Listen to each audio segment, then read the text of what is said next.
प्यारे परीक्षार्थियों, आप सभी का स्वागत करते हैं आज की धमाकेदार सीरीज में, जहां पर हम BPSC, KVS, CTET, UP TET, डीट प्लस बी और सभी गवर्नमेंट एग्जामिनेशन में काम में आने वाली ऐसे क्वेश्चंस देखने वाले जो विज्ञान से आते हैं। और इन सभी विज्ञान के क्वेश्चंस को अगर आपने पढ़ लिए तो भाई साहब इस बार 2025 में आपका किसी ना किसी एक गवर्नमेंट एग्जामिनेशन में पक्का सिलेक्शन होने के पूरे चांसेस रहेंगे। तो बहुत बढ़िया। यहाँ पे आप सभी के कमेंट भी देख रहा हूं, जैसे कि अथर आर्यन जी पूछ रहे कि इलेक्ट्रिक बल्ब में कौन सी गैस भरी होती है। चलिए सभी लोग इस क्वेश्चन का आंसर कर देंगे। जो आर्यन जी ने क्वेश्चन पूछा है कि इलेक्ट्रिक बल्ब में कौन सी गैस भरी होती है, सभी को वेरी वेरी गुड इवनिंग। सबसे पहला क्वेश्चन आप सभी के लिए। चलिए जी, सभी लोग आंसर करेंगे। इसका आंसर क्या लगाते हैं, चलो बताओ। बहुत बढ़िया। कौन सी गैस होती है जी? बहुत बढ़िया। आर्गन होती है या कौन सी होती है जी? जी दिव्या जी, हम बायोलॉजी भी पढ़ेंगे, पर सभी के सभी विज्ञान के जो 3 शाखा है मुख्य, माने कि भौतिक और रासायनिक और जो आपका जीव विज्ञान है, तीनों के तीनों पढ़ने हैं जी। बहुत बढ़िया। चलो सबसे पहले क्वेश्चन के साथ जो है स्टार्ट करते हैं। सबसे इजी क्वेश्चन देखो, कितना इजी क्वेश्चन है। मुझे नहीं लगता कि इस क्वेश्चन को कोई रॉन्ग करेगा। चलो सभी लोग इसका आंसर करेंगे। इसका आंसर क्या रहेगा कि पानी का बॉइलिंग पॉइंट क्या होता है? चलिए बता दीजिए, पानी का बॉइलिंग पॉइंट क्या होता है? सभी को पता है कि पानी का क्वथनांक या बॉइलिंग पॉइंट कितना होता है जी? ये होता है आपका 100 डिग्री सेल्सियस होता है। अब कुलदीप सर, इतना इजी क्वेश्चन तो आपको देने वाले है नहीं। चलो सभी लोग इस डिग्री सेल्सियस को मुझे कन्वर्ट करके बताएंगे। किस में कन्वर्ट कर बताएंगे? केल्विन में कन्वर्ट करके बताओ। उसके बाद डिग्री फ़ारेनहाइट में कन्वर्ट करके बताओ। सभी लोग देखते हैं किन किन लोगों को ये आता है। चलिए जी, सभी लोग इसका आंसर करेंगे जी। इसका आंसर क्या रहेगा जी? टेंशन नहीं लेना है खुशबू जी, बने रहना है आखिर तक, क्योंकि जब तक तोड़ेंगे नहीं तब तक वो हमें छोड़ के ही चलता रहेगा। बहुत बढ़िया जी। अगर मैं केल्विन में बात करता हूं तो कैसे करेंगे? डिग्री सेल्सियस प्लस उसमें 273 ऐड कर दीजिए। 100 प्लस 273 कितना हो जाएगा जी? ये हो जाएगा आपका 373 डिग्री केल्विन हो जाएगा। मैं अगर डिग्री फ़ारेनहाइट की बात करता हूं, हम कैसे सॉल्व करते हैं? 9/5 डिग्री सेल्सियस प्लस 32 उसमें ऐड करते हैं, माने कि 9/5 इंटू 100 डिग्री सेल्सियस प्लस 32 कर देंगे। भाई साहब ये आ जाएगा आपका 20 गुना में 9 हो गया 180। 180 प्लस हो गया 32, ये कितना हो जाएगा जी बताओ? 180 प्लस 32 कितना हो जाएगा? ये हो जाएगा भाई साहब आपका हो जाएगा 212 डिग्री फ़ारेनहाइट हो जाएगा। बहुत बढ़िया, ये आपका सही उत्तर रहेगा। उसी तरह से सभी लोग मुझे, अगर मैं पूछता हूं आपको एक और क्वेश्चन जो बार बार एग्जामिनेशन में पूछा गया है, वो क्वेश्चन आप सभी को पता है, वो क्वेश्चन कौन सा रह सकता है? चलो गेस करेंगे सभी लोग। मैं आगे आपको कौन सा क्वेश्चन पूछने वाला हूं जो बार बार हमारे एग्जामिनेशन में पूछा गया है। वो है आपके मानव शरीर के बारे में। मैं पूछता हूं मानव शरीर का जो सामान्य तापमान होता है उसके बारे में। तो सभी लोग मुझे बताएंगे मानव शरीर का सामान्य तापमान कितना होता है? वो डिग्री सेल्सियस में चाहिए, वो मुझे डिग्री केल्विन में चाहिए, और वो मुझे डिग्री फ़ारेनहाइट में चाहिए। तीनों यूनिट में, तीनों इकाई में आपको इसका आंसर लिखना है। अगर मैं डिग्री सेल्सियस में पूछ रहा हूं तो वो 37 डिग्री सेल्सियस रहेगा।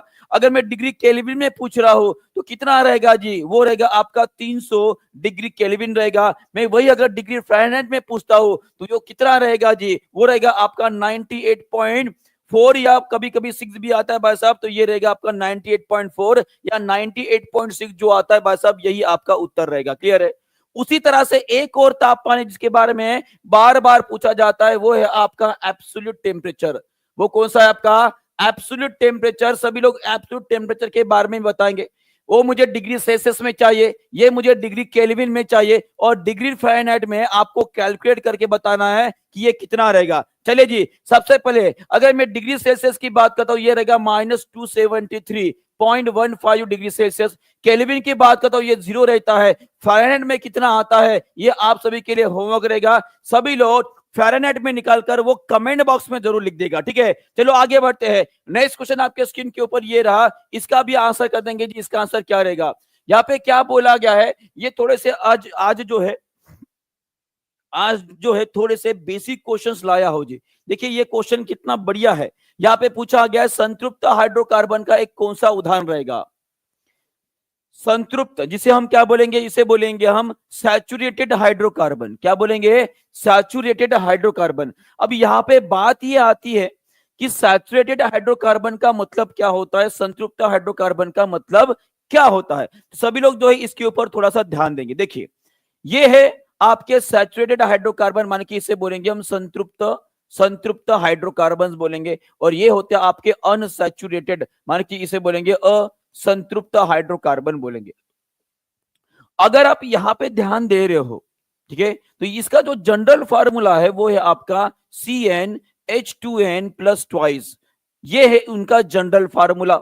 मान कि n की संख्या अगर मैं 1 रखूं तो आपको क्या मिलेगा, यहां पे मिलेगा आपका C, और इसे अगर n1 रखूंगा 2 + 2 हो जाएगा 4। तो सभी लोग मुझे बताएंगे ये किसका फार्मूला है, ये किसका फार्मूला। जब n1 इज इक्वल टू मैंने 1 रखा है तो ये हमें क्या मिला है जी, ये मिला है हमें मीथेन मिला है। क्या मिला है? मीथेन मिला है। और जब कभी भी आप ये सैचुरेटेड हाइड्रोकार्बन्स की बात करूंगा तो यहाँ पे कौन आते हैं, इनको ही बोला जाता है आपके अल्केन्स बोला जाता है। क्या बोला जाता है? अल्केन्स बोला गया है। इनके आखिरी में आपको हमेशा ANE ये शब्द दिखेगा। तो यहां पर भी आप देख पा रहे हो, यहां पे भी आपको ANE ही दिखेगा। और साथ में इसमें कार्बन और हाइड्रोजन इनके बीच में जो संबंध रहेगा, जो बॉन्ड रहेगा, वो हमेशा आपका यहाँ पे सिंगल बॉन्ड नजर आएगा। सिंगल बंद माने कि एक बंद आपको नजर आएगा। क्या नजर आएगा? एक बंद नजर आएगा। ये आपको ध्यान में रखना है। क्लियर है? क्लियर है। और उसी तरह से यहाँ पे जो एन चेन बनती है, इनका बॉइलिंग पॉइंट भी ज्यादा होता है। इनका बॉइलिंग पॉइंट कैसा होता है? ज्यादा होता है। ये आपको ध्यान में रखना है।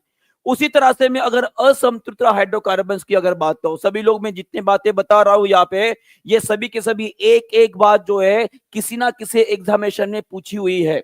तो इसे कोई भी हंसी मजाक से नहीं लेगा, इसे सीरियसली सभी लोग नोट करके रहेंगे। ठीक है?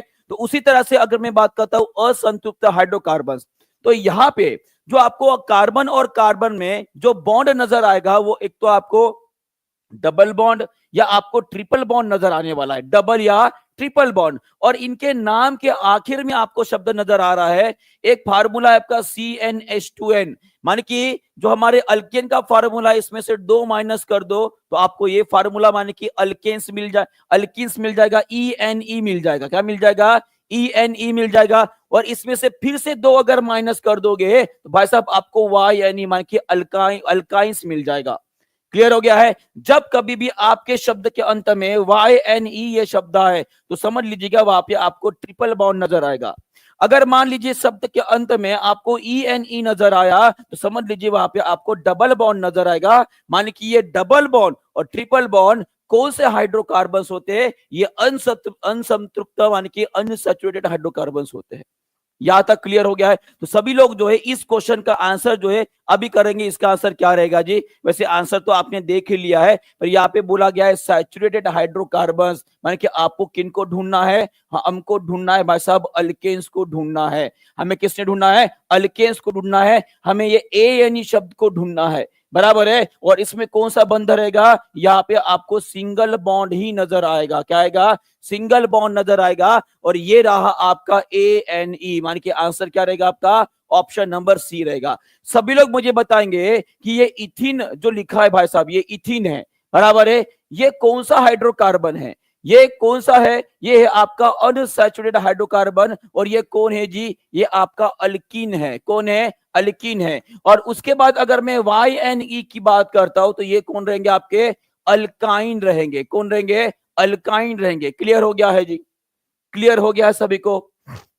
बहुत बढ़िया। चलो आगे बढ़ते हैं, नेक्स्ट क्वेश्चन की तरफ बढ़ते हैं। चलो इस क्वेश्चन का आंसर कर देंगे। इसका आंसर क्या रहेगा? उसी के बेसिस के ऊपर कुछ क्वेश्चंस रखे, इसका भी आंसर कर देंगे सभी लोग। आवाज कुछ ठीक से निकल नहीं रही है, शायद आवाज सभी को क्लियर आ रहा है।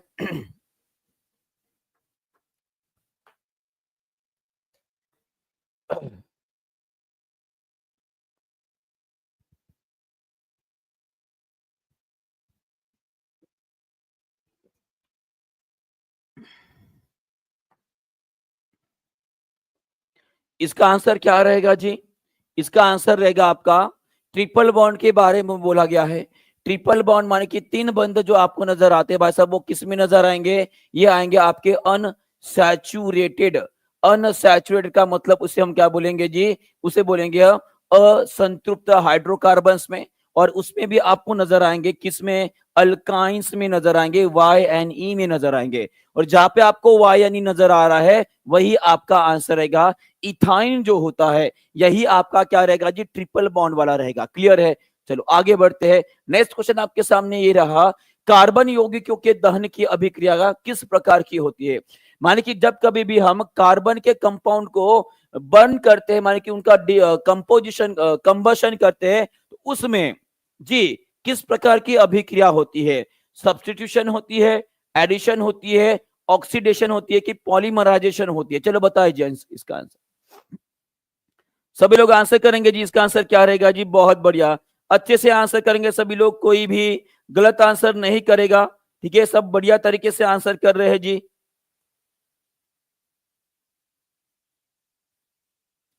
ओके, कोई बोल रहा है ऑक्सीडेशन, कोई बोल रहा है सी, कोई बोल रहा है डी। तो इसके बारे में आपको बताना चाहूंगा, कंबशन प्रोसेस। जैसे कि मान लीजिए ये, इसका नाम क्या है, सभी लोग इसका नाम लिखेंगे। CH4 ये क्या है जी, CH4 ये क्या है, इसे बोला जाता है मीथेन बोला जाता है। इसे क्या बोला जाता है, मीथेन। माने कि ए यानी आ गया, माने कि ये कौन है जी, ये है आपका अल्केन है। अल्केन है मतलब कौन है, ये आपके सैचुरेटेड हाइड्रोकार्बन है। सैचुरेटेड का मतलब क्या है जी, ये आपके संतृप्त हाइड्रोकार्बन से बराबर है। इसको जलाना, इसका मतलब क्या है, इसे हवा में मौजूद ऑक्सीजन के साथ कंबाइन करना होता है। और जब कभी भी किसी हाइड्रोकार्बन को हम जलाते हैं तो कार्बन जो है भाई साहब, ये ऑक्सीजन के साथ कंबाइन होकर क्या बनाता है भाई साहब, वो बनाएगा आपका CO2 बनाएगा। और यहाँ पे जो हाइड्रोजन नजर आ रहा है ये भी ऑक्सीजन के साथ कंबाइन होकर क्या बनाएगा, H2O बनेगा। इसका मतलब यहाँ पर क्या हुआ है, इसका मतलब यहाँ पर क्या हुआ है, यहाँ पे कार्बन और हाइड्रोजन का दोनों का भी ऑक्सीडेशन हुआ है। क्या हुआ है, ऑक्सीडेशन हुआ है। और बिल्कुल आपने सही उत्तर किया है, आपका आंसर क्या आएगा, ऑप्शन नंबर सी आएगा। क्या आएगा, ऑप्शन नंबर सी आएगा। बहुत बढ़िया, चलो आगे बढ़ते हैं। Next question. हाँ, ये देखिए आप यहां पर देख पा रहे हो कि जब कभी भी किसी हाइड्रोकार्बन्स को हम जलाते हैं, मान के उसका ऑक्सीडेशन करते हैं, तो हमें क्या क्या मिलता है, हमें ऊष्मा मिलती है, हमें पानी मिलता है, और मिलता है हमें क्या मिलता है, कार्बन डाइऑक्साइड मिलता है। क्लियर है? एक छोटा सा क्वेश्चन मैं आपको पूछता हूं। ये क्वेश्चन जो है अभी आने वाली 2025 में जितने भी कॉम्पिटिटिव एग्जामिनेशन रहेंगी उन सभी के लिए महत्वपूर्ण है। सभी लोग इस क्वेश्चन के ऊपर ध्यान देंगे। देखिए क्वेश्चन कैसा है। सबसे पहला क्वेश्चन आप सभी के है कि फ्यूचर फ्यूल किसे बोला जाता है। फ्यूचर फ्यूल, सेल नहीं बोलूंगा जी, फ्यूचर फ्यूल किसे बोला जाता है, माने कि भविष्य का ईंधन किसे बोला जाता है। भविष्य का ईंधन किसे बोला जाता है, सभी लोग इसका आंसर करेंगे। मैं उसी की बात कर रहा हूं, मैं उसी की बात कर रहा हूं, वो है हमारा हाइड्रोजन। वो है हमारा हाइड्रोजन। या हाइड्रोजन की विशेषता अगर मैं बताऊंगा तो ये हाइड्रोजन हमारे पूरे ब्रह्मांड में, हमारे पूरे ब्रह्मांड में सर्वाधिक पाया जाने वाला एलिमेंट है। सर्वाधिक ज्यादा पाया जाने वाला एलिमेंट है, ये आप सभी को पता है। अगर मैंने आपको पूछा the what is the by product of burning of hydrogen, burning of hydrogen, मैं अगर हाइड्रोजन को जला रहा हूं, मैं अगर हाइड्रोजन को जला रहा हूं तो जलाने के बाद मुझे क्या क्या मिलेगा। चलिए सभी लोग इसका आंसर भरेंगे। बहुत बढ़िया, 1.5 लाख कैलोरीफिक वैल्यू इसकी होती है जी, बिल्कुल सही बात बोले। अगर हमने 1 किलोग्राम हाइड्रोजन को जलाया तो उसमें लगभग 1.5 लाख किलो जूल इतनी ऊर्जा निकलती है। बहुत बढ़िया आर्यन जी। चलिए सभी लोग इसका भी आंसर कर देंगे। इसका आंसर क्या रहेगा जी, क्या बोला गया है यहाँ पे, हाइड्रोजन को अगर मैं जला रहा हूं तो अब से मुझे क्या मिलेगा, यहाँ पे मिलेगा हमें पानी मिलेगा। क्या मिलेगा, पानी मिलेगा। और साथ में यहां से क्या निकलेगी, आपकी ऊर्जा बाहर निकलेगी। क्या निकलेगी, ऊर्जा बाहर निकलेगी। तो एक बात मुझे बताइए, ये कौन सी प्रकार की प्रक्रिया यहां पर हुई है। हाइड्रोजन और ऑक्सीजन कंबाइन होकर यहाँ पे H2O बन रहा है, माने कि यहाँ पे कौन से प्रकार की प्रक्रिया हो रही है, सभी लोग उसका आंसर कर देंगे। चलिए सभी लोग इसका आंसर कर देंगे। इसका आंसर क्या रहेगा, अगर हाइड्रोजन ऑक्सीजन अगर हो रहा है पानी मिल रहा है, तो वो कौन से प्रकार की प्रक्रिया है जी? सबसे पहली बात, यहां से ऊर्जा बाहर निकल रही है, इसका मतलब ये आपकी ऊष्माक्षेपी है। कैसी है? ऊष्माक्षेपी है, माने कि ये एक प्रकार की एक्सोथर्मिक प्रोसेस है। कैसे है? एक्सोथर्मिक प्रोसेस है, ये आपको ध्यान में रखना है। और उसी तरह से यहाँ पे दोनों भी एलिमेंट कंबाइन होकर एक कॉमन एलिमेंट बन रहा है, तो इसे हम क्या बोलेंगे जी? Combination reaction. इसे हम क्या बोलेंगे? कॉम्बिनेशन रिएक्शन बोलेंगे। कॉम्बिनेशन माने कि संयोजन प्रक्रिया बोलेंगे। क्या बोलेंगे? संयोजन प्रक्रिया बोलेंगे, माने कि दो एलिमेंट मिलकर एक कॉमन एलिमेंट बता रहे हैं। क्लियर हो गया यहाँ पे? चलिए बहुत बढ़िया, आगे बढ़ते हैं। नेक्स्ट क्वेश्चन आपके सामने ये रहा। चलो सभी लोग इसका भी आंसर कर देंगे। इसका आंसर क्या रहेगा? प्रोपेन का फार्मूला पूछा गया है। प्रोपेन का मतलब N=3 पुट कर दीजिए, और कॉमन फार्मूला CnH2n+2 ये वाला है। तो इसमें N=3 पुट कर दीजिए, आपको प्रोपेन मिल जाएगा जी C3H2 इंटू 3+2, यह आ जाएगा C3 6 + 2 8, मान के आपका आंसर आ गया C3H8। C3H8 is the correct answer. C3H8 is the correct answer. सभी लोग जो है मुझे ऑक्टेन का फार्मूला, देखो हमने पढ़ा है, हमने क्या पढ़ा है कि जो हमारा एलपीजी गैस होती है ना, एलपीजी सभी को पता है ना, एलपीजी लिक्विड पेट्रोलियम गैस जिसे बोलते हैं, इसमें मुख्य तौर पर आपको कौन सी गैस मिलती है? वो मिलती है भाई साहब आपकी ब्यूटेन मिलती है, और क्या मिलती है? प्रोपेन मिलती है। क्या मिलती है? प्रोपेन। प्रोपेन का तो फार्मूला हमने निकाल लिया, सभी लोग मुझे ब्यूटेन का भी फार्मूला बता देंगे कि ब्यूटेन का फार्मूला क्या रहेगा। चलो यही फार्मूला यूज कर मुझे बताएंगे ब्यूटेन का फार्मूला क्या रहेगा। ब्यूट का मतलब होता है N=4 पुट कर दो, तो क्या आ जाएगा जी ब्यूटेन का फार्मूला? C4। क्या आ जाएगा? C4। यहाँ पे 2 पुट कर दो, 4 दूना 8, 8 + 2 आ जाएगा 10, तो H8 आ जाएगा। C4H10 is the correct answer. C4H10 is the correct answer. उसी तरह से सभी लोग मुझे कमेंट बॉक्स में लिखकर बताएंगे, देखते हैं कितने लोग इसका भी आंसर कर सकते हैं। सभी लोग मुझे प्रोपिन का जो है वो फार्मूला लिखकर बताएंगे, और यहां पे मुझे प्रोपाइन का भी फार्मूला चाहिए। प्रोपाइन, चलो बताएंगे सभी लोग इसका आंसर करते हैं, कौन कौन इसका सही उत्तर कर पाता है। प्रोपिन और प्रोपाइन, प्रोप का मतलब N=3 आपको पुट करना है। प्रोपिन का फार्मूला हमने पढ़े थे CnH2n, और प्रोपाइन का फार्मूला रहेगा आपका CnH2n-2। ठीक है, अब देखो ये सभी लोग कैलकुलेट करेंगे, और इसका आंसर जो है एज ए होमवर्क करके आप कमेंट बॉक्स में जरूर लिख दोगे। कमेंट बॉक्स में लिखने की आप जरूरत जो है इसका कोशिश करेंगे। क्लियर है जी? यह आप सभी के लिए होमवर्क रहेगा, उतना कोई डिफिकल्ट क्वेश्चन नहीं, आप आराम से सॉल्व कर लोगे। N=3 पुट कर दो, आपको फार्मूला मिल जाएगा। बस एक कॉमन जेनरिक फार्मूला जो है यह आपको याद रखना है। क्लियर है? चलिए आगे बढ़ते हैं। नेक्स्ट क्वेश्चन आपके सामने स्क्रीन के ऊपर ये रहा। चलो थोड़ा सा अभी जो है बायोलॉजी के ऊपर शिफ्ट होते हैं, थोड़ा सा जीव शास्त्र और जो हमारा वनस्पति शास्त्र है उससे कुछ क्वेश्चंस लेते हैं। चलिए इसका भी आंसर कर देंगे जी। इसका आंसर क्या रहेगा? जल्दी जल्दी। क्रिप्टो गेम्स क्या होते हैं जी?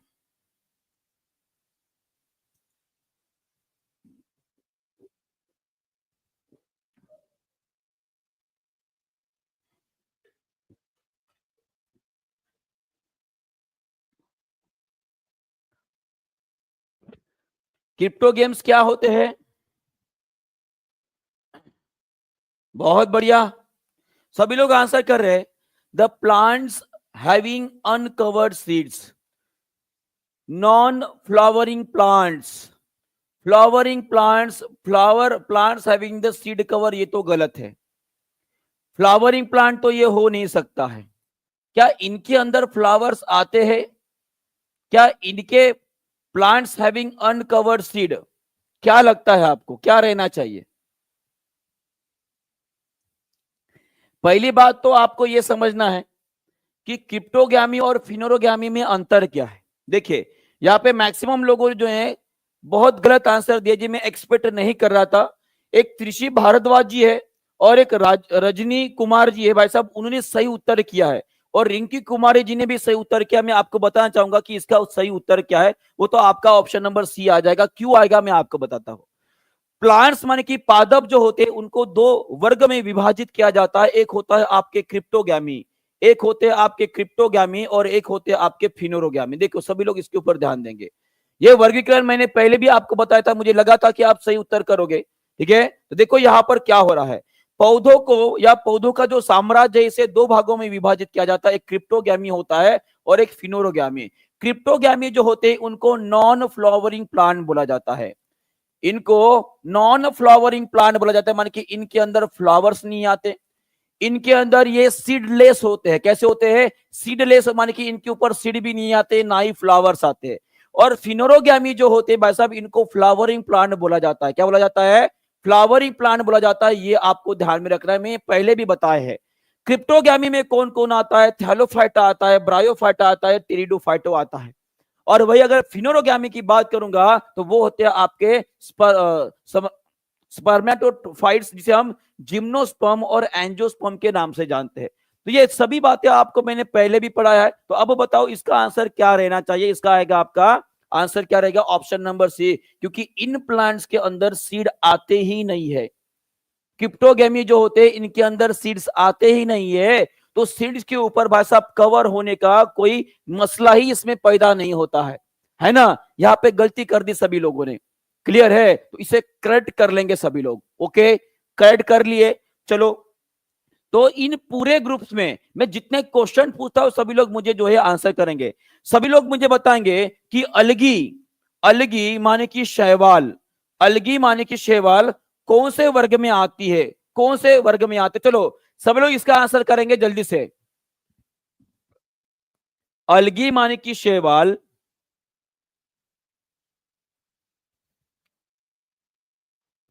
जी बिल्कुल, सजावटी प्लांट भी आ जाते हैं। सभी लोग मुझे बताएंगे अलगी माने की शैवाल कौन से ग्रुप में आती है? सभी लोग आंसर करेंगे जी। अलगी माने की शैवाल, जो मैंने यहाँ पे ग्रुप लिखे हैं ना भाई साहब, सब किंगडम जिसे बोलेंगे, कौन से ग्रुप में आते हैं? ये आते हैं आपके थैलोफाइटा में आते हैं। किस में आते हैं? थैलोफाइटा में आते हैं जी। ये आपको ध्यान में रखना है।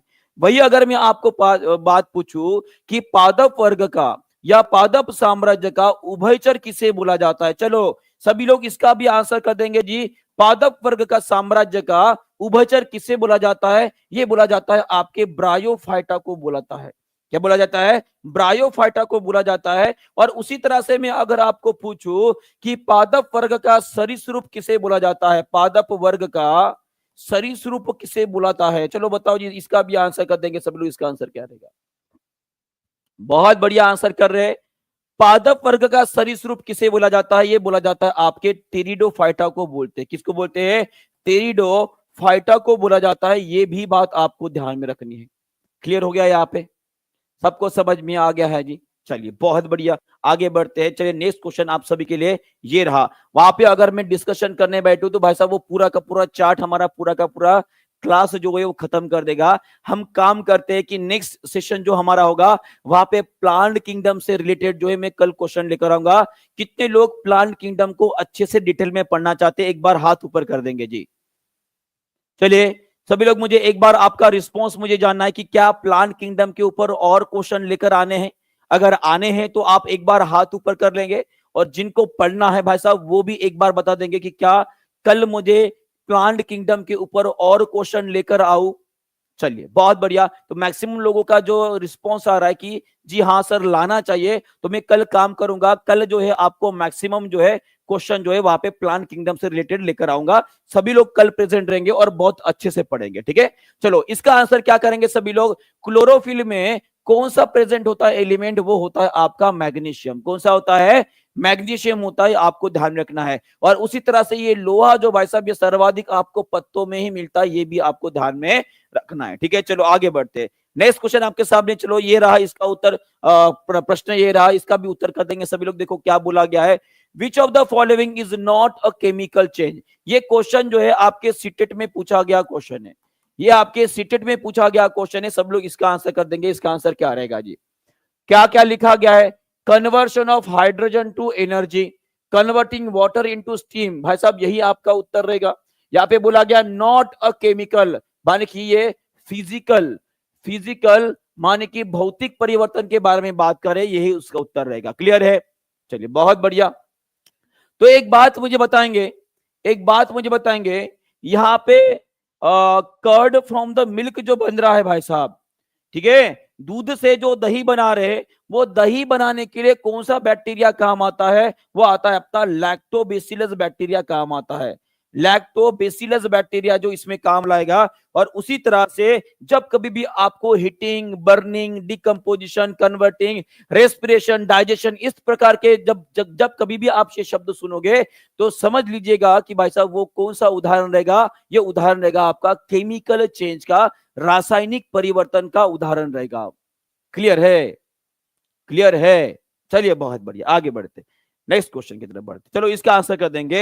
एसएससी जेई 2020 में पूछा गया क्वेश्चन है, which among the following is a non metal. चलिए, कौन सा एक अधातु है जी? कौन सा एक अधातु है? सभी लोग इसका आंसर कर देंगे जी। बताइए इसका आंसर क्या है?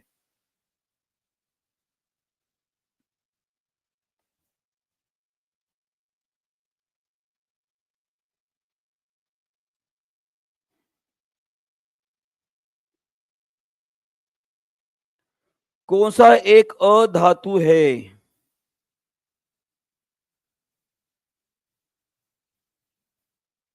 सभी ने आंसर कर दिए है जी। बहुत बढ़िया। तो इसका आंसर क्या रहेगा? नाइट्रोजन जो है ये एक अधातु है, मान कि नॉन मेटल है।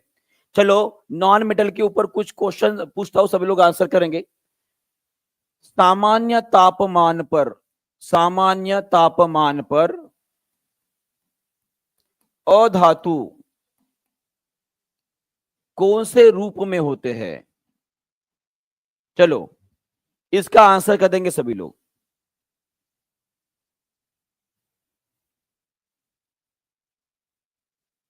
चलिए, सभी लोग इसका आंसर कर देंगे जी, जो मैंने पूछा है। यहां पर आपके सामने सवाल आ चुका है, सभी लोग उस सवाल का जवाब देंगे। जल्दी से बताएंगे इसका आंसर क्या रहेगा जी। मैंने जो पूछा है उसका आंसर जल्दी जल्दी आंसर करेंगे सब लोग। इसका आंसर क्या रहेगा?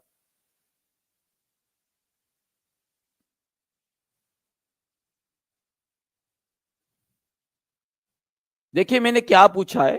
सामान्य तापमान मतलब अधिक से अधिक अधातु जो होते हैं वो आपको वायु रूप में मिलते हैं। कौन से रूप में मिलते हैं? वायु रूप में मिलते हैं। पर इसके जो है कुछ आपके लिए अपवाद है, इसके लिए कुछ एक्सेप्शन है जो आपको ध्यान में रखने हैं। और ये उन एक्सेप्शन के बारे में जनरली एग्जामिनेशन में पूछा जाता है। अभी अभी अगर आपने, अगर अगर अगर आपने जो 30 डेज का चैलेंज हमने दिए थे, है ना, जो पेड वाले बच्चे थे हमारे, उनको हमने 30 डेज का एक चैलेंज दिया था। वहां पे एक क्वेश्चन पूछा गया था। देखो क्वेश्चन कैसा है, ठीक है, क्वेश्चन कैसा है।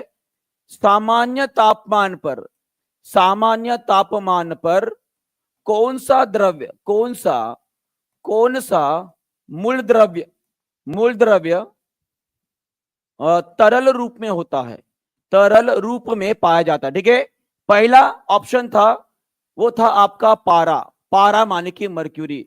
दूसरा ऑप्शन था वो था आपका ब्रोमीन, वो क्या था? ब्रोमीन। तीसरा था आपका गैलियम,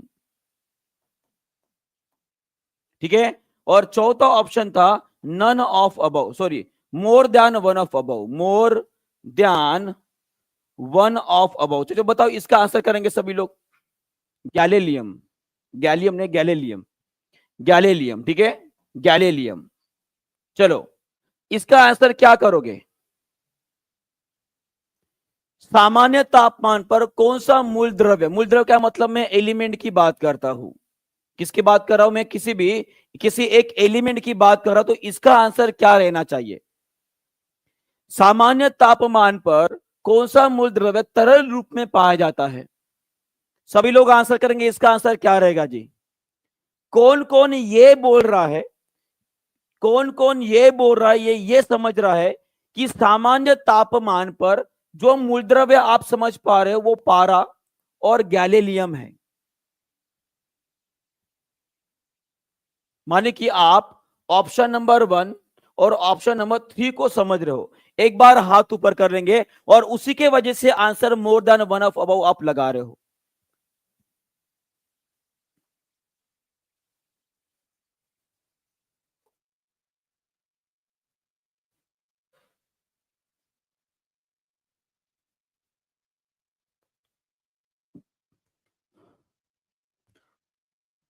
ओके,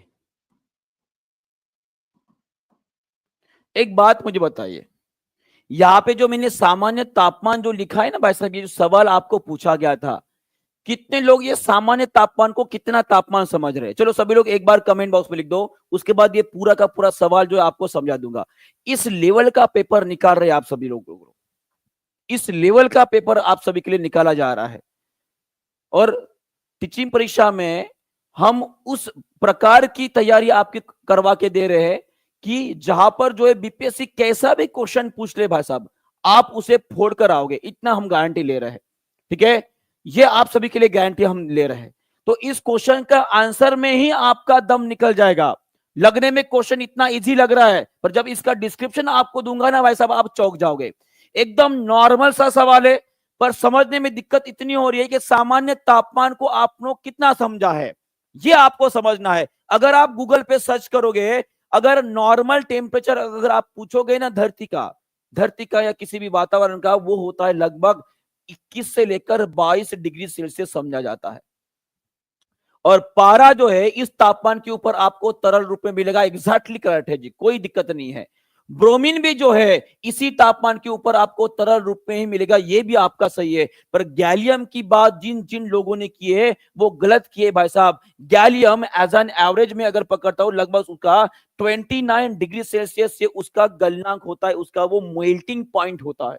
अब एक बात मुझे बताओ, जो नॉर्मल टेम्परेचर की बात मैं यहां पर कर रहा हूं, अगर आप गैलियम सोचकर अगर यहाँ पे more than 1 up above answer लगा रहे हो, भाई साहब आपने पारे को तो सही मान लिया, पर यहाँ पे गैलियम जो है गलत है। यहाँ पे पारे के जगह, पारे के साथ साथ आपका ब्रोमीन होना चाहिए। ब्रोमीन के बारे में किसी भी ने नहीं बोला, ब्रोमीन के बारे में किसी ने भी नहीं बोला। मैंने यहाँ पे मूलद्रव्य की बात की है, ना किसी धातु या अधातु की बात की है, ये आपको ध्यान में रहना चाहिए। तो यहाँ पे हमने ये भी पढ़े हैं कि ब्रोमीन ये एकमात्र ऐसा धातु है जो इतने सामान्य तापमान के ऊपर ये कौन से रूप में होता है, ये आपके तरल रूप में होता है जी। कौन से रूप में होता है? तरल रूप में होता है, ये आपको ध्यान में रखना है। अभी क्या सभी का डाउट क्लियर हो चुका है? एक बार प्लीज हाथ ऊपर करके बताएंगे, क्या सभी का डाउट क्लियर हो चुका है? एक बार प्लीज हाथ ऊपर करके बताएंगे, क्या ये आपके सबके दिमाग में आ चुका है कि एक्चुअल में ये क्वेश्चन को किस प्रकार से आपको टैकल करना था? क्लियर हो गया था? क्लियर है अभी सभी को? चलिए बहुत बढ़िया, आगे बढ़ते हैं। और ये आप देख पा रही हो हमारा पीरियोडिक टेबल है, ये पूरा का पूरा आपको अच्छे से, वैसे भी मैंने इंपॉर्टेंट बातें जो इसमें से शेयर कर दी है। ठीक है, चलो आगे बढ़ते हैं। नेक्स्ट क्वेश्चन आपके स्क्रीन के ऊपर ये रहा, चलिए इसका भी आंसर कर देंगे। इसका आंसर क्या रहेगा जी? दो बिंदुओं के बीच विभवांतर 1 वोल्ट है। दो बिंदुओं के बीच का विभवांतर वोल्टेज 1 वोल्ट है। तो इन दो बिंदुओं के बीच का 1 कूलम आवेश को स्थानांतरित करने का कितना कार्य रहेगा? वर्क डन निकालना है भाई साहब, तो ये रहेगा V इंटू क्यू रहेगा। 1 गुना 1 इज इक्वल टू 1 आ जाएगा, बराबर है। तो अब से यहाँ पे क्या पूछा गया है? कार्य कितना रहेगा पूछा गया है। तो अब से आपका आंसर क्या रहना चाहिए? Option A B C D क्या आना चाहिए? चलिए सब लोग आंसर करेंगे। 1 तो आ रहा है, पर 1 क्या आना चाहिए वो भी तो समझना चाहिए कि नहीं चाहिए? क्वेश्चन को देखिए किस तरह से अरेंज किया गया है ना? क्वेश्चन को देखिए किस तरह से अरेंज किया गया। बस एक तो आ रहा है, पर एक की इकाई क्या लिखोगे आप? हम सभी को पता है कि वर्ग की इकाई होती है जूल। आंसर आपका क्लियर है? चलो आगे बढ़ते हैं जी। नेक्स्ट क्वेश्चन आपके स्क्रीन के ऊपर ये रहा, चलो इसका आंसर कर देंगे। Which device is used to measure the current in the circuit? चलिए जल्दी से इसका भी आंसर कर देंगे। इसका आंसर क्या रहेगा जी? फास्ट, जल्दी जल्दी आंसर करेंगे। इसका आंसर क्या रहेगा? जल्दी जल्दी फास्ट। किस यंत्र का उपयोग सर्किट में धारा मापने के लिए किया जाता है? तो आंसर रहेगा आपका एमीटर। क्या रहेगा? एमीटर रहेगा जी, बहुत बढ़िया। चलिए नेक्स्ट क्वेश्चन की तरफ बढ़ते हैं। सभी लोग इसका भी आंसर कर देंगे। इसका आंसर क्या रहेगा जी? चलो DSSS पीआरटी में पूछा गया क्वेश्चन है 2022 का। चलिए इसका आंसर कर देंगे सभी लोग। इसका आंसर क्या रहेगा जी?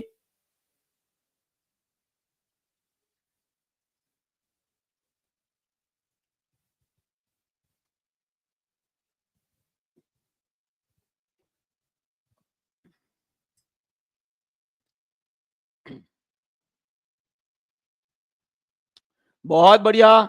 यहां पे आंसर क्या रहा? देखो यहां पे क्या बोला गया है, a magnetic field has both magnitude and direction. बिल्कुल सही है जी।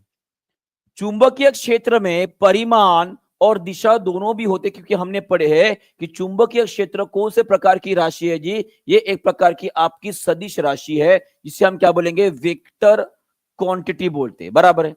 दूसरा स्टेटमेंट क्या बोल रहा है, inside a straight long current carrying solenoid, ठीक है, the magnetic field is uniform at all points. यहां पे बोला गया है यदि किसी विद्युत धारावाही सीधी लंबी परिनालिका से अगर हम करंट को भेजते हैं तो उसमें जो चुंबकीय क्षेत्र बनता है कैसे होता है जी, सभी बिंदुओं पर समान होता है, ऐसे बोला गया है। तो ऑब्वियस है ये भी आपका समान रहेगा, तो मानिए कि इसका आंसर क्या रहेगा, ऑप्शन नंबर सी जो है आपका करेक्ट रहेगा।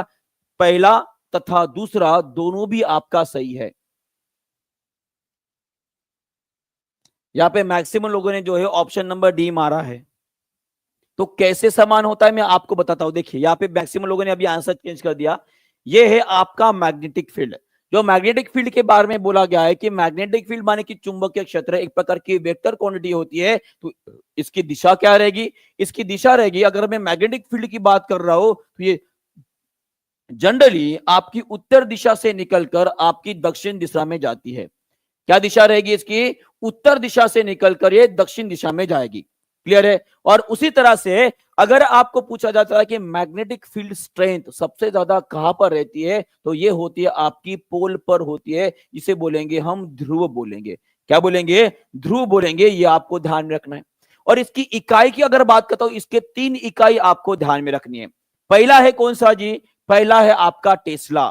टेस्ला को ही हम लिखते हैं वेबर पर मीटर स्क्वायर, बराबर है। और इसी को अगर बेसिक यूनिट में लिखा जाए उसे लिखा जाता है न्यूटन पर एम्पियर मीटर। न्यूटन पर एम्पियर मीटर ये भी आपकी मैग्नेटिक फील्ड की ही इकाई है रहेगी। क्लियर है। और मैग्नेटिक फील्ड को मैग्नेटिक फ्लक्स डेंसिटी भी बोला जाता है, ये आपको ध्यान में रखना है। और इसकी अगर सीजीएस यूनिट पूछी जाती है, सीजीएस यूनिट अगर पूछी जाती है तो ये है आपकी गॉस। क्या होती है, गॉस। क्लियर है। और उसी तरह से अगर आपको बोले कि ये देखिए आप यहां पर देख पा रहे हो, यहां पर देख पा रहे हो क्या हो रहा है, कोई भी खोखला एक कोई कंपार्टमेंट है, उसके ऊपर मान लीजिए तार से इस तरह से बॉन्ड कर दिया, नंबर ऑफ कॉइल्स उसके ऊपर बना दिए।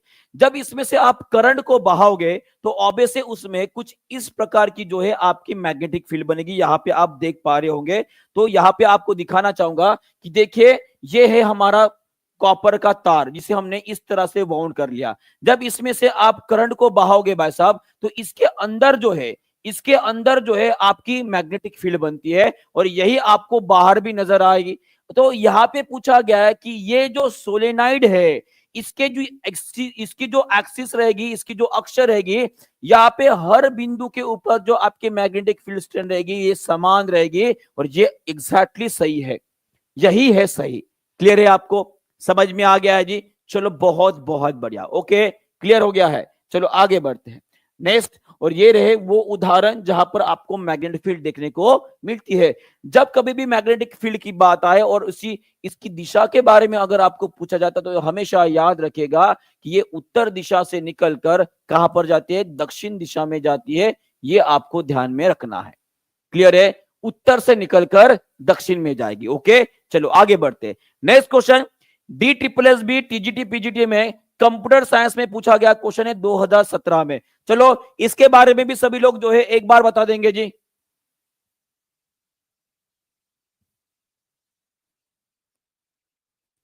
चलिए सब लोग इसका भी आंसर कर देंगे जी। इसका आंसर क्या रहेगा, फास्ट।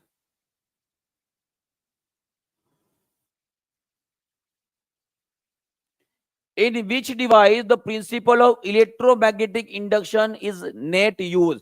यहां पे जो आपको मैंने बताया ना कि सोलेनॉइड के अंदर जब इस कॉइल के अंदर से हम करंट को बहाएंगे तो ये इलेक्ट्रिक ऊर्जा जो है, जो इलेक्ट्रिक करंट है, वो मैग्नेटिक फील्ड में परिवर्तित हो रहा है। इसे ही बोला जाता है आपको इलेक्ट्रोमैग्नेटिक इंडक्शन। तो ऑब्वियस है, जब कभी भी एक बात हमेशा ध्यान में रखेगा कि इलेक्ट्रिक करंट बहाने से अगर मान लीजिए आपकी मैग्नेटिक फील्ड बन रही है, चुंबकीय क्षेत्र बन रहा है, या मैग्नेटिक फील्ड से हम इलेक्ट्रिक जनरेट कर पाते हैं, तो इन सभी उदाहरण को क्या बोला जाता है, इसे बोला जाता है इलेक्ट्रोमैग्नेटिक इंडक्शन के ऊपर काम करने वाले हैं। ये सभी के सभी आपके क्या रहेंगे, उदाहरण रहेंगे। अब एक बात मुझे बताइए, विद्युत पंखे में जो है बात साहब हम करंट को भेजते, इसके अंदर मैग्नेट होता है, वो गोल गोल घूमता है और हमारा हवा लगती है, ये सही उधर रहेगा। जनरेटर में क्या होता है जी, जनरेटर में क्या होता है जी, हम क्या करते हैं, मैग्नेट को कॉइल को घुमाते हैं मैग्नेट के अंदर, तो कॉइल को घुमाने की वजह से माने कि हम मैग्नेटिक फील्ड को जो है चेंज कर रहे हैं, उसके वजह से हमें करंट मिलता है, माने कि ये भी उदाहरण जो है आपका मैग्नेटिक इंडक्शन का है। उसी तरह से विद्युत ओवन में क्या होता है, चलिए बताएंगे, विद्युत ओवन में क्या होता है। यहाँ पे choke coil of the tubelight आपने आंसर दिया भाई साहब, ये गलत है, आपका आंसर ऑप्शन नंबर सी होना चाहिए, क्योंकि विद्युत ओवन में जो प्रभाव नजर आता है वो होता है आपका विद्युत का ऊष्मा प्रभाव आपको मिलता है जी। सब लोगों का दिमाग जो है, आप भैंस चरने के लिए गई है, क्या बोलते हैं, ऐसे बोलते हैं, सब लोगों की भैंस जो है आज घास चरने को गई है। भाई साहब मैं भी क्या बोल रहा हूं, कितने लोगों ने गलत किए बताओ। चोक कॉइल जिसे हम एक प्रकार का इंडक्टर भी बोलते हैं, क्या बोलते हैं, इंडक्टर बोलते हैं जी। अब यहां पर समझने की बात है कि विद्युत ओवन में क्या होता है, हम करंट को भेजते हैं, हमें ऊष्मा मिलती है, माने कि वो कौन सा इफेक्ट है, वो heating effect of electric current है। कौन सा है, heating effect of electric current है। याद आ गया सभी को, अभी याद आ गया ना, चलिए बहुत बढ़िया, आगे बढ़ते हैं। चलिए नेक्स्ट क्वेश्चन कोई नहीं है, DSSB वेलफेयर ऑफिसर परीक्षा 2014 में पूछा गया क्वेश्चन है, इसका भी आंसर कर देंगे सब लोग। इसका आंसर क्या रहेगा, जी हाँ वही होता है संजू जी, अक्सर जो है बच्चे जो है पलटी मार लेते हैं, एक्चुअली उसे पलटी मारना नहीं बोलेंगे, उसे बोलेंगे कि खुद का गलत आंसर जो है करेक्ट करना बोलेंगे, है ना।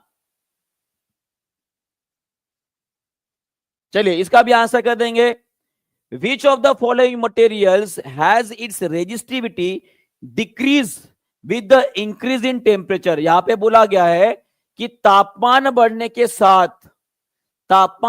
साथ प्रतिरोध भाई साहब घटता है। ये कौन से पदार्थ की जो है विशेषता है, ऐसे पूछा गया है। प्योर सिलिकॉन रहेगा, कॉपर रहेगा, नाइक्रोम रहेगा कि प्लैटिनम रहेगा। चलिए जी इसका आंसर कोई गलत नहीं बताएगा जी, नहीं तो मार पड़ेगी आज। बताओ, वैसे भी आपका दिन ठीक नहीं लग रहा है आज, आप सभी लोगों की भैंस जो है वो घास चरने गई ऐसे लग रहा है। देखो कुछ लोग सी बोल रहे हैं, सच में भैंस जो है आपकी घास चर के भाई साहब वहीं पे सो गई है ना, ऐसे लग रहा है।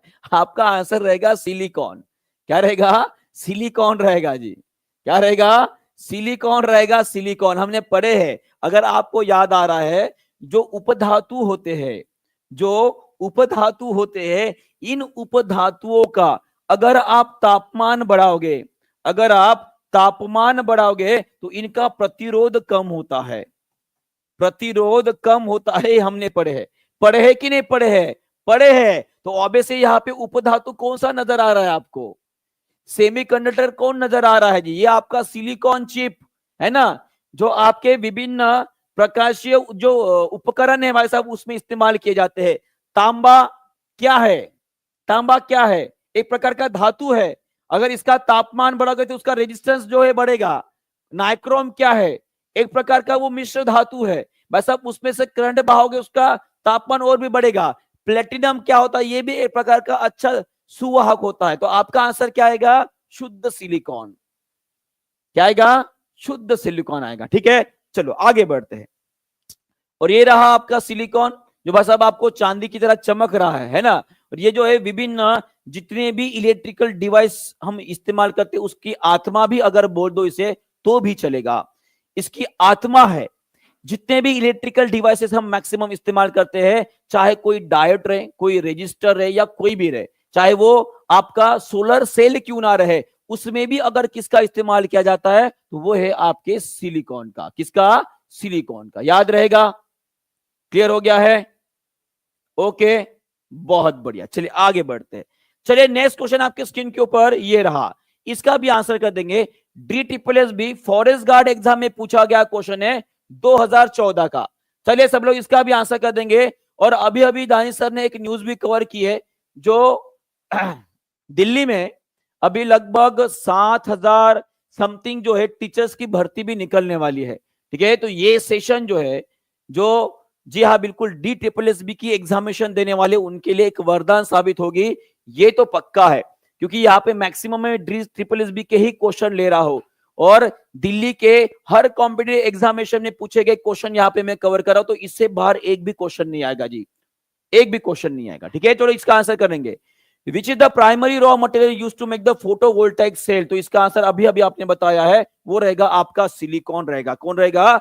सिलिकॉन रहेगा। ओके, चलो आगे बढ़ते हैं। नेक्स्ट क्वेश्चन आपके सामने ये रहा, लिटमस पेपर को साबुन के पानी में डालने पर इनमें से किस रंग में बदल जाएगा? चलिए बहुत बढ़िया क्वेश्चन है। चलिए एसिड बेस सॉल्ट से रिलेटेड क्वेश्चन है, इसका भी आंसर कर देंगे। एनवीएस पीजीटी 2019 और एनवीएस पीजीटी के उसी शिफ्ट, उसी दिन के शिफ्ट, नेक्स्ट 18 तारीख है ना, यहाँ पे 13 तारीख को, यहाँ पे 18 तारीख को पूछा गया क्वेश्चन है शिफ्ट 1 में। चलो बताओ इसका आंसर क्या रहेगा? When litmus paper dip in a soap water it changes to which colour? बहुत बढ़िया, सभी लोगों ने सही उत्तर कर दिया है। इसका आंसर रहेगा आपका नीला। क्या रहेगा? नीला। एक बात मुझे बताइए, आपने कौन सा लिटमस पेपर डिप किया है? क्वेश्चन को अच्छे से पढ़ेंगे, देखो क्वेश्चन क्या बोल रहा है। उसने बोला है कि लिटमस पेपर डुबाना है, पर उसने ये नहीं बोला कि कौन सा लिटमस पेपर डुबाना है। हमारे पास जनरली दो प्रकार के लिटमस पेपर है जी, एक होता है आपका रेड कलर का लिटमस पेपर होता है, और एक होता है आपका ब्लू कलर का। तो आपने कौन सा डुबो कर देखा है? सभी लोग एक बार कमेंट बॉक्स में लिखकर बताएंगे। जिन जिन लोगों ने ऑप्शन नंबर डी क्लिक किया है, वो सभी लोग मुझे एक बार बताएंगे कि किसने कौन सा लिटमस पेपर डुबाया है जी साबुन के पानी में। चलिए सभी लोग आंसर करेंगे, कौन सा डुबोए है भाई साहब? यहाँ पे उसने बोला तो नहीं है कि भाई साहब नीला डुबाना है कि लाल डुबाना है, पर एक बात तो पक्का है ना? हाँ जी, किसने रेड डुबाया है? सभी ने रेड ही डुबाया है। चलो अच्छी बात है। तो यहां पर यह सवाल बनता है कि कौन सा डुबाना चाहिए। अगर मान लीजिए मैंने रेड डुबा दिया, अगर मैंने रेड लिटमस पेपर डुबा दिया, तो भाई साहब ये कैसे हो जाएगा? ये हो जाएगा आपका ब्लू कलर का हो जाएगा।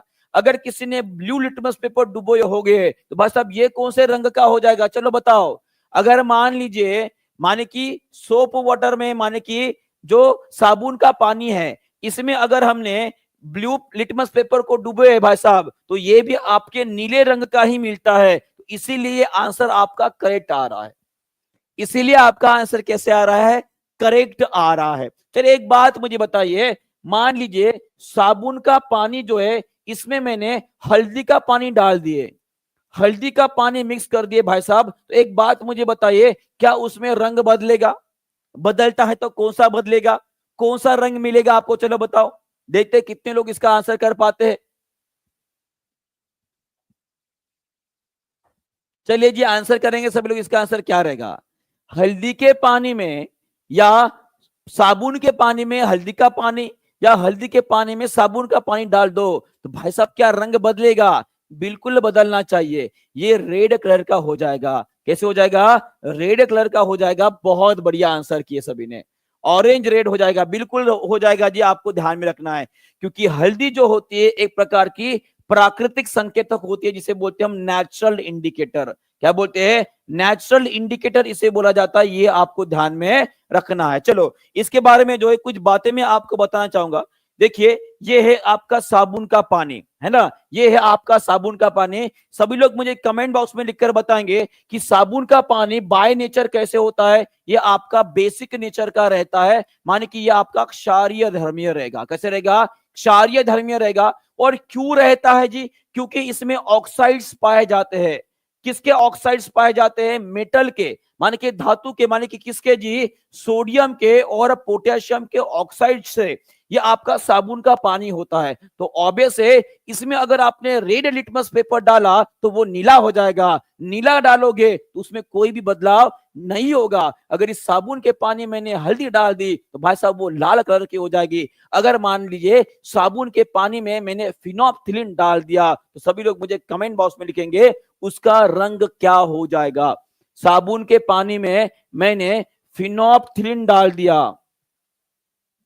तो बताओ उसका रंग क्या हो जाएगा। देखते हैं कितने लोग इसका आंसर कर पाते हैं जी, बताओ जी। बिल्कुल इसका आंसर क्या रहेगा? बहुत बढ़िया। ये कैसे हो जाएगा? ये भाई साहब पिंकी पिंकी हो जाएगा, माने कि गुलाबी हो जाएगा। कैसे हो जाएगा? गुलाबी हो जाएगा। ये आपको ध्यान में रखना है। क्लियर है जी? बहुत बढ़िया। और उसी तरह से हमारे एनसीईआरटी में एक चार्ट दिया है, ये चार्ट बड़ा ही महत्वपूर्ण है भाई साहब, बहुत ही इंपॉर्टेंट है, इसके ऊपर क्वेश्चन आने के चांसेस बहुत ज्यादा है। तो मैं एक एक करके रिवाइज करता हूं, सभी लोग जो है उससे पीछे पीछे दोहराएंगे, ठीक है।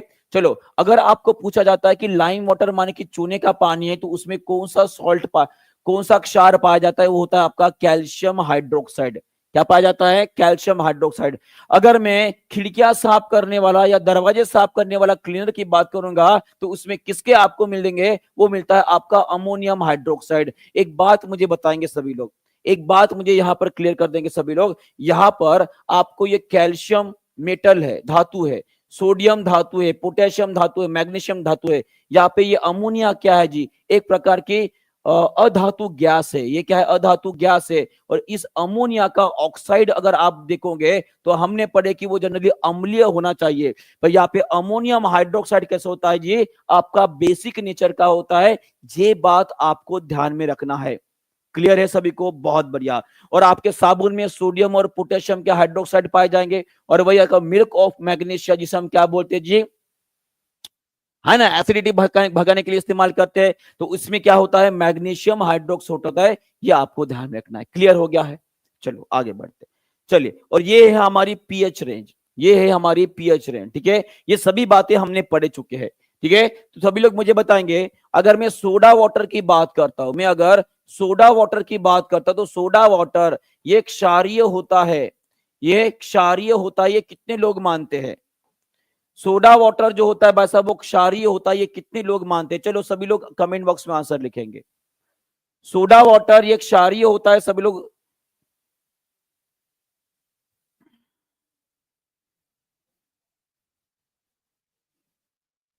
क्षारीय होता है, कितने लोग मानते हैं?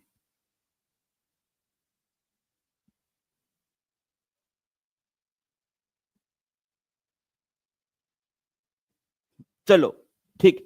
उसके बाद नेक्स्ट क्वेश्चन, चलो इसका आंसर कर देंगे सभी लोग। हाँ, ये क्वेश्चन बड़ा दमदार है, एनवीएस 2016 में पूछा गया क्वेश्चन है। चलो,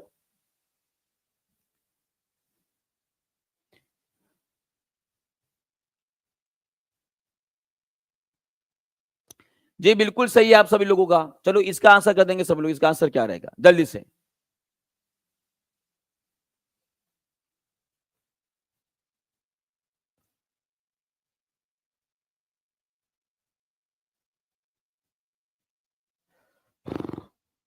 चलिए सब लोग इस क्वेश्चन का आंसर करेंगे। क्वेश्चन बड़ा अजीब सा है, क्वेश्चन बड़ा अजीब सा है। चलो इस अजीब से क्वेश्चन का आंसर करेंगे। इसका आंसर क्या रहेगा?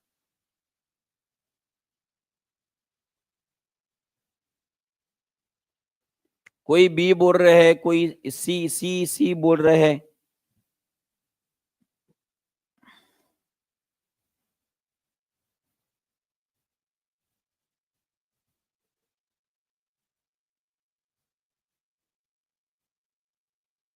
चलिए, तो यहाँ पे बहुत सारे लोगों ने आंसर तो दे दिया है, पर शायद कंफर्मेशन नहीं है।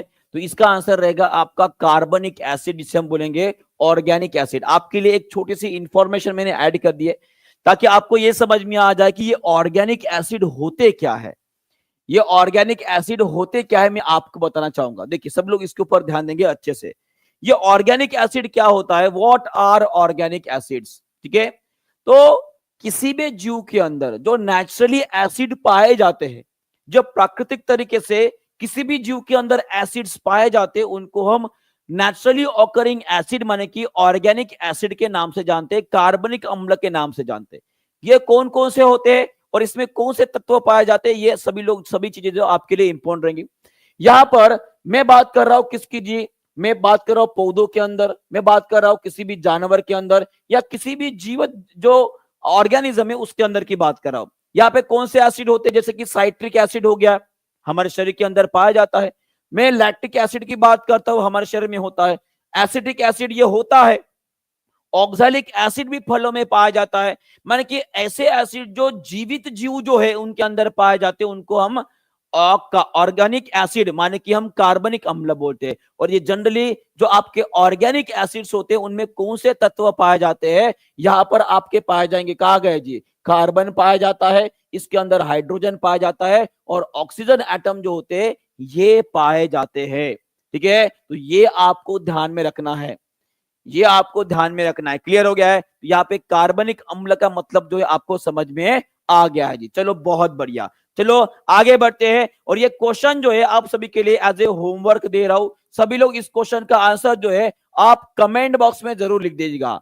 किसमें लिख दीजिएगा? कमेंट बॉक्स में जरूर लिख दीजिएगा। ये क्वेश्चन इंपॉर्टेंट रहेगा आप सभी के लिए, एनवीएस पीजीटी 2019 में पूछा गया है। ठीक है, तो इसी के साथ सेशन को यहीं पे खत्म करते हैं, कल मिलेंगे इसी तरह से एक नए सेशन में, और जहां पर और भी ज्यादा क्वेश्चन लेकर आऊंगा जो DSSB, केवीएस और बाकी सभी एग्जामिनेशन में पूछे गए। ठीक है जी, तो मिलते हैं कल ठीक 5 बजे अपने इस सेशन में, जहां पे हम पढ़ेंगे विज्ञान के बेहतरीन से बेहतरीन क्वेश्चन। ठीक है, thank you very much, good bye, God bless you all and take care.